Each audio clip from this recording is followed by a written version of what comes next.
Eu só sou boa artista porque eu sou louca.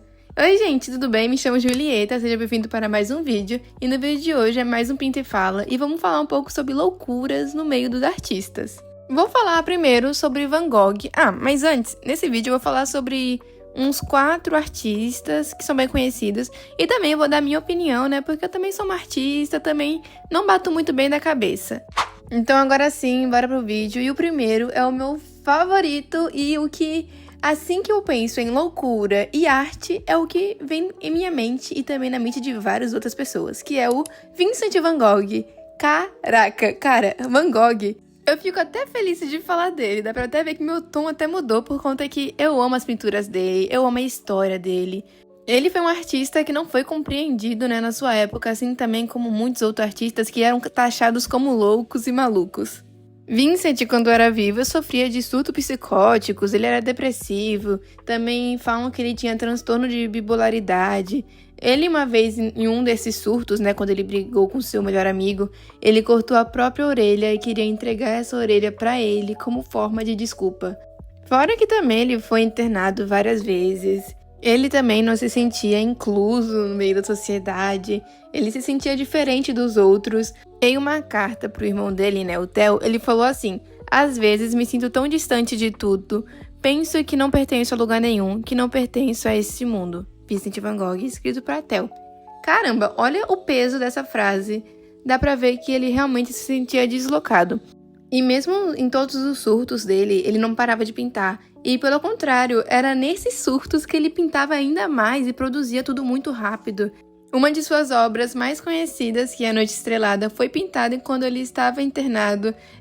Um autorretrato dele também, né? Que ele estava com a faixa de quando ele tinha cortado sua orelha. Entre várias outras, tem o Campo de Trigo.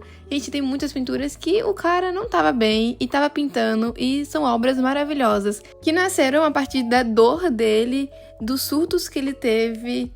Ele conseguiu retratar todo o seu sentimento em forma de arte e que outras pessoas, hoje em dia, milhares de pessoas veem e se identificam com essas obras e também conseguem sentir toda aquela dor que ele sentia e que ele retratou, né?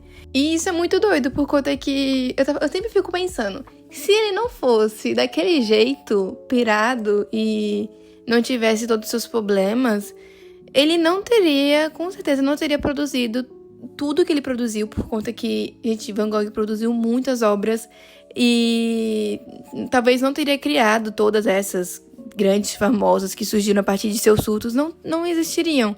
Então, o fato dele não estar bem que fez ele conseguir produzir tudo isso.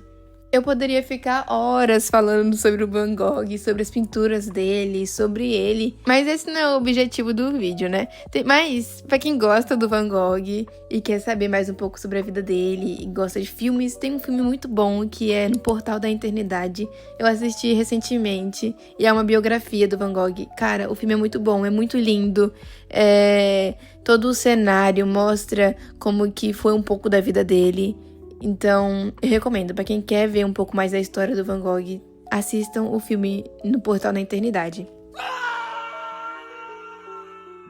Agora vamos falar de Munch, Edward Munch, acho que é assim o nome dele. Bom, você já deve ter conhecido, né, essa obra, sempre tem nos livros da escola e também deve ter visto em algum lugar, que é a obra O Grito. Essa obra retrata o exato momento de uma crise de ansiedade e Munch descreve isso em um de seus diários. Ele escreve assim: "Eu senti um grande grito atravessando a natureza." Ele escreveu isso em seu diário, né?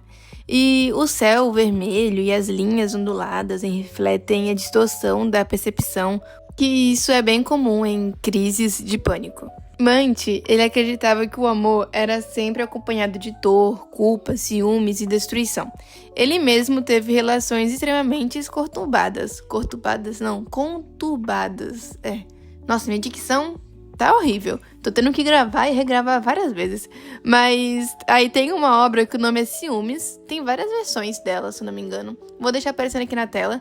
E é o que ele retrata bem, é o ciúmes. Agora eu vou falar de Frida Kahlo, que é uma das pintoras mais conhecidas no mundo todo. Gente, Frida sofreu tanto. Ela, em suas obras, retratava também a dor, Ela falava sobre assuntos bem polêmicos, que até hoje é um pouco polêmico, mas imagina isso, naquela época ela falava sobre sexualidade, aborto, morte, política também ela falava muito, e as pessoas não gostavam muito disso, principalmente por conta que era uma época muito machista, então já taxavam ela de doida por conta disso. Frida sofreu de depressão, ela também sofreu um acidente de ônibus, onde ela teve que ficar deitada por muito tempo e usando um cinto de gesso, se eu não me engano.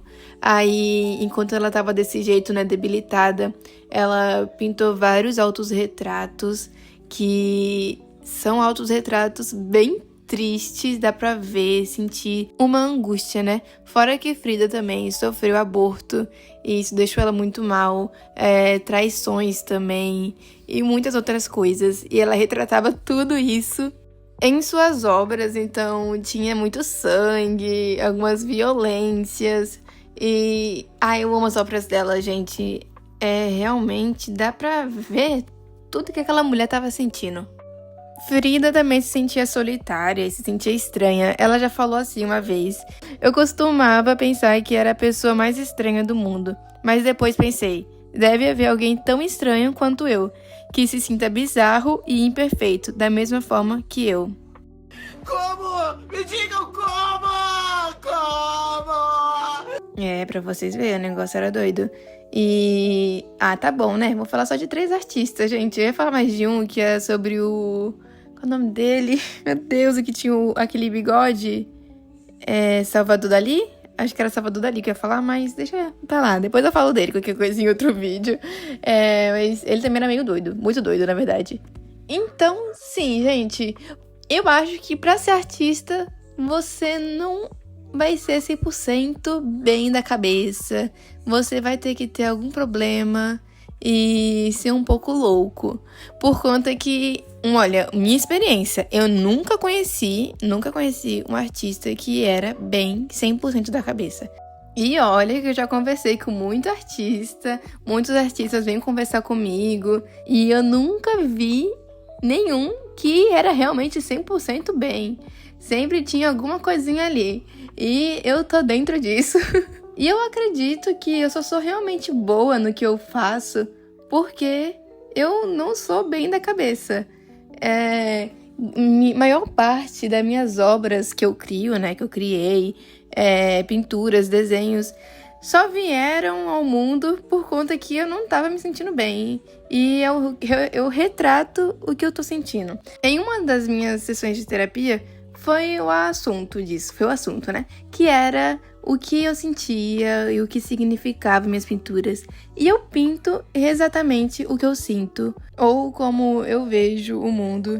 Então, pra mim, eu sou as minhas obras, entendeu? Porque as minhas obras não estariam ali, não seriam desse jeito, se não fosse eu pintando, óbvio, né? E também se não fosse o que eu penso e o que eu sinto. E eu não falo que, tipo assim, pra você ser um artista, você tem que ser louco de triste. Tipo, tem que ser uma pessoa muito sofrida pra poder pintar. Não, gente. Às vezes eu falo, tipo, louco de ter uma certa loucura ali, sabe? Não de ser uma pessoa que sofreu muito, que tá super deprimido. Não, também não é assim. Mas também, sabe aquele temperinho de loucura? É isso que eu falo. É isso. Ai, eu gostei. Eu gostei muito desse vídeo. Tô gostando de ficar falando aqui essas coisas. Na verdade, eu amo os Pinta e Fala, né? Por conta que os Pinta e Fala, eu falo uns negócios tão aleatórios que fica passando na minha mente. Ai, gente, mas minhas pinturas são eu. E eu sou minhas pinturas, são minhas obras. E graças às minhas loucuras e os meus pensamentos, que elas estão aqui, assim como vários outros artistas que também eram desse jeito, que retratavam o que sentiam e o que pensavam, né? Que nem os que eu dei exemplos aí. E deixa eu ver mais alguma coisa que eu posso falar aqui antes de finalizar esse vídeo. Ai, gente, eu sempre fico pensando também, né? Na verdade, eu sempre tô pensando, eu nunca paro de pensar. Isso é horrível. Eu não queria ser artista, gente, eu não queria ser pintora, acredita? E, infelizmente, na minha cabeça, às vezes eu fico triste porque eu sou isso, porque eu não consigo não ser isso. Eu não consigo não criar e não parar de pensar. Aí, ó, tá vendo? Já tô sendo doida já. Já vão achar que eu sou maluca falando essas coisas. Mas é sério, gente. Às vezes, do nada, eu fico triste, pensando, poxa, seria tão bom se eu fosse outra coisa, se eu soubesse, conseguisse fazer outra coisa. Porque pra mim, eu só sei pintar e é isso, eu só sei pintar e desenhar. Claro que eu sei fazer outras coisas, né? Mas dá pra entender? Tipo, em geral, eu não consigo me ver trabalhando com outra coisa que não seja isso. Sei lá, não consigo me imaginar se não... Ai, me fala alguma profissão genérica. Advogada, médica, essas coisas. Nunca consegui me imaginar sendo essas coisas, mas eu já quis ser essas coisas. Antes eu falava que queria ser tudo, queria ser médica, bombeira, astronauta. Mas hoje em dia eu percebo que eu nasci só pra poder pintar e desenhar. Mas a vida não é um morango, né, gente? É difícil trabalhar só com arte, porque tem que ter dinheiro. E, querendo ou não, não é todo artista que consegue viver de arte. Van Gogh, aí ó, falando de novo de Van Gogh. Van Gogh mesmo vendeu só um quadro a sua vida toda e quem ajudava ele com as questões financeiras era o seu irmão Theo, que mandava um certo dinheiro pra ele, entendeu? Ai, não é fácil a vida do artista. Meu Deus, ficou meio deprimente agora essa parte, né? Mas acho que se eu não pintasse, acho que eu iria explodir, porque eu pinto o que eu penso, então aí já vai liberando o cérebro, né? Já vai liberando os pensamentos na tela. Se eu não pintasse, acho que minha cabeça ia explodir, gente. Meu Deus. Então tá ótimo, né? Que bom que eu desenho, que bom que eu pinto, que tá tudo ótimo. Ai, gente. E aí, vocês? Vocês gostaram desse vídeo? Fez sentido as coisas que eu falei? Se não fez, tudo bem. Muito obrigada por quem assistiu aqui até o final. E porque você foi um guerreiro ou uma guerreira por ter escutado esse vídeo todo. Eu falando coisa com coisa. Então é isso. Muito obrigada por ter assistido. Se gostou, deixe seu like e se inscreva no canal, se você quiser, claro. E um beijo, até o próximo vídeo. Tchau! Amo vocês, gente.